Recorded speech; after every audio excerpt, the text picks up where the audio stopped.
So welcome to Manchester Museum and the South Asia Gallery, a landmark partnership with the British Museum. We've just come into the gallery space, and this is a lobby area. And the first thing that you see just behind me is a screen which has the animation of the South Asia Gallery transliterated in 7 different languages. And those chosen to be the most spoken languages of South Asia diaspora in Manchester, as well as the most spoken across South Asia.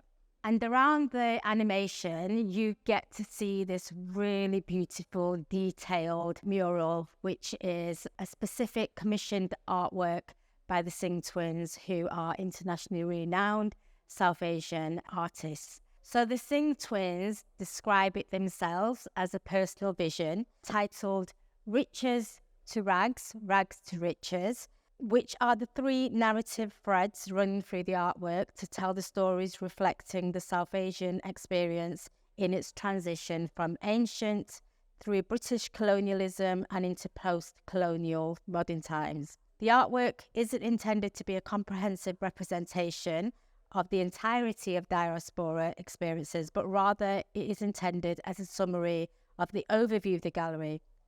It is an emotional map of South Asia and reflects the twins' own identity and experience as British artists of dual Indian and English descent.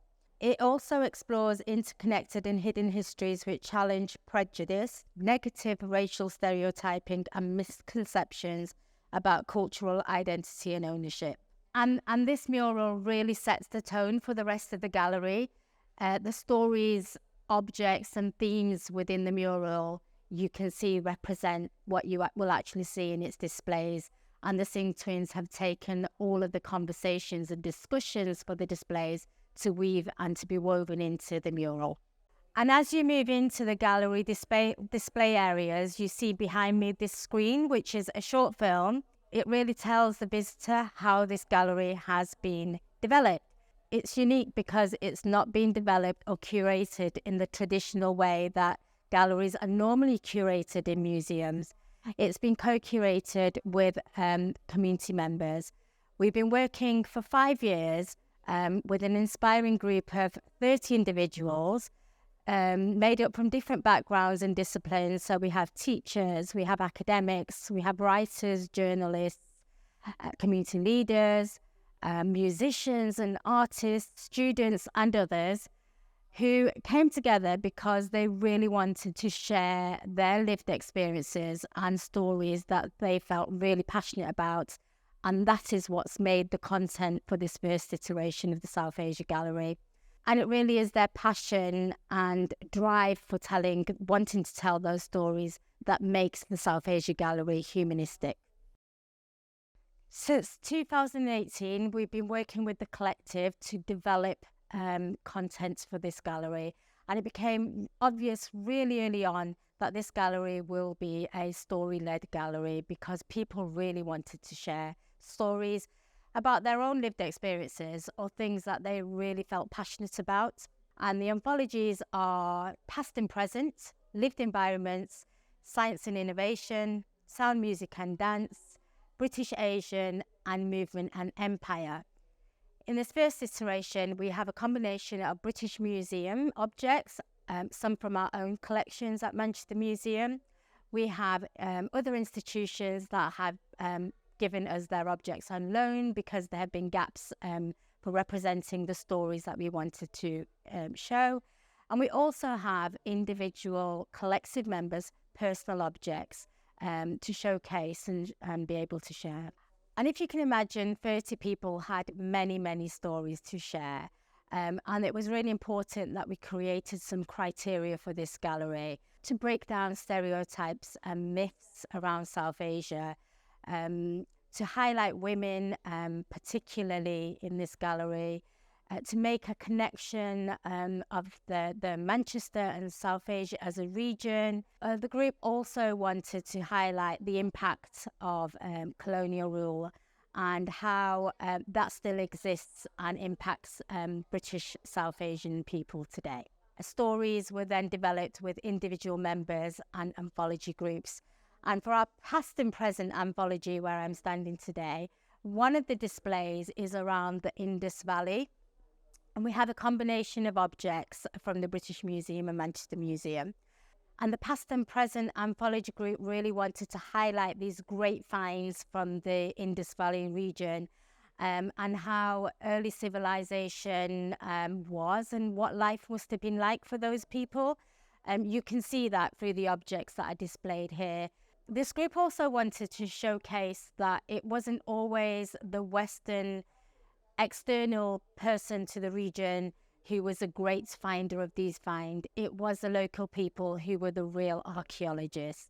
And we have some really beautiful objects in this display to showcase what life must have been like in that time. We have some beautiful jewellery. We have some fragments of bangles. We also have a toy cart, which will show what children would have played with objects in those days. And it really gives you an insight as to the advancement of that civilization at that time. I'm often asked which is my favourite object in the South Asia Gallery, and as a first generation British-born South Asian, I think I can connect to all of the objects in the displays and all of the stories. But the object that I'm standing in front of at the moment is a pot. It's a water pot. It's personally significant to me because it reminds me of my very first visit to Pakistan in 1985. And it was at a time when the place where I was going to stay did not have electricity. And these pots I found in all of the homes that we visited. And for me, they were the equivalent of a water cooler or a fridge. The water in these pots was really cool. And at the height of summer when we went, it was basically a lifesaver. And what was really nice about seeing these pots across the different homes that we went to was sometimes they were placed outside family homes. So people that were just wandering or walking around the villages could actually help themselves because of the heat of the summer, you would be thirsty. And what's really nice about this pot is that you still see them across South Asia, even when there is no electricity. It's a reminder of the natural resources that South Asia holds. And this really links back to the last anthology, Past and Present. And that's what the South Asia Gallery does. It has threads and links to the next display that you will be coming across. And I just really love the pot because it's just a simple pot, but it holds so much to the story as well. For our first iteration of the South Asia Gallery, we were really privileged to have this enormous portrait behind me. It's a self-portrait of one of our co-curators, Azra Motella. It sits in our British Asian anthology, and Azra really wanted to showcase the multiple layers to being British South Asian and how that label doesn't justify the richness and the dual multiple identities that a South Asian diasporan person holds.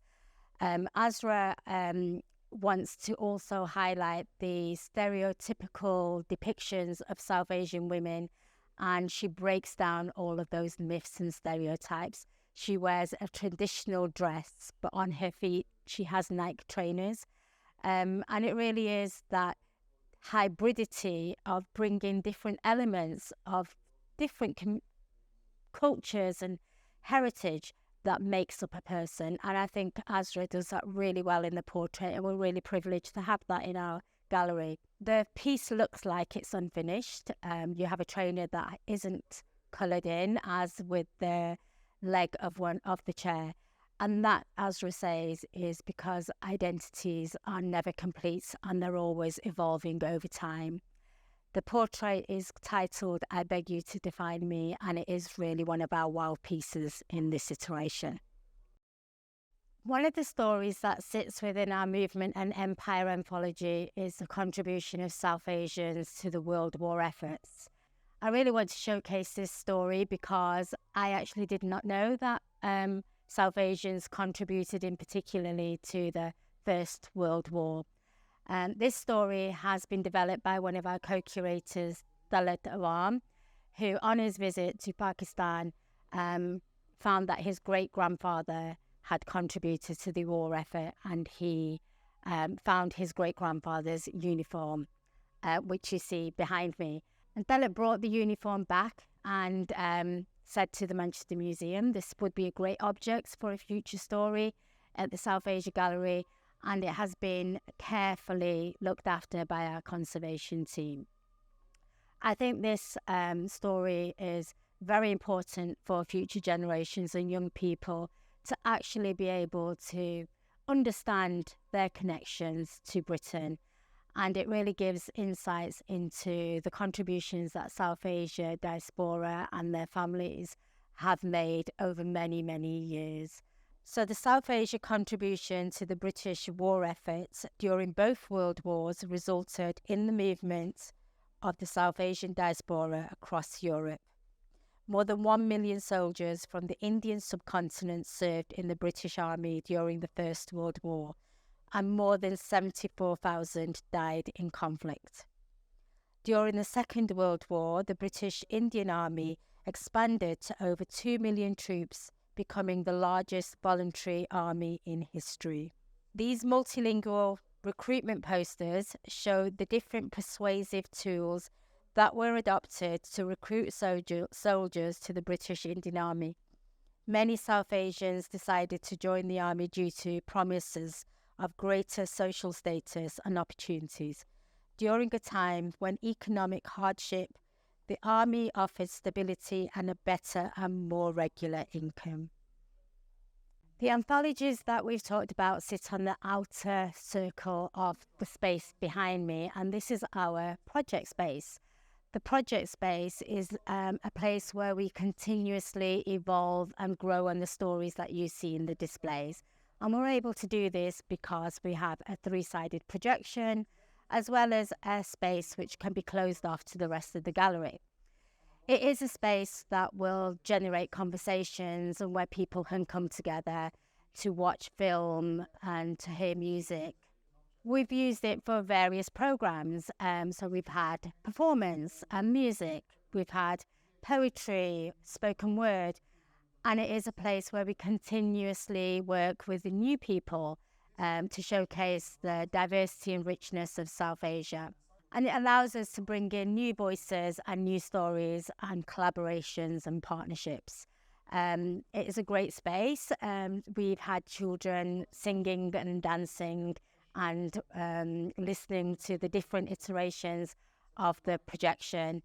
And we hope that we will continuously create an archive that we can then dip into for future iterations. Since opening of South Asia Gallery in February 2023, we've had overwhelmingly positive responses to its stories and displays. The ambition going forwards is for South Asia Gallery to grow and build on its content and present South Asia in all of its richness and diversity. For this first iteration, we've worked with 30 co-curators to bring their lived experiences and stories to the gallery. And we're well aware that it's impossible to capture everything about South Asia in one gallery iteration. This is why this space will continue to evolve and will continue to co-curate and collaborate with new people moving forwards so that we can represent different cultures, different voices, different countries, and different experiences. The commitment is to change content to create future iterations for the gallery, and that means working alongside new community co-curators, groups of people that are not yet visible in the gallery displays and stories. Please do get in touch if you feel that this is something that you'd like to be part of, and we'd love to see you in our future iterations.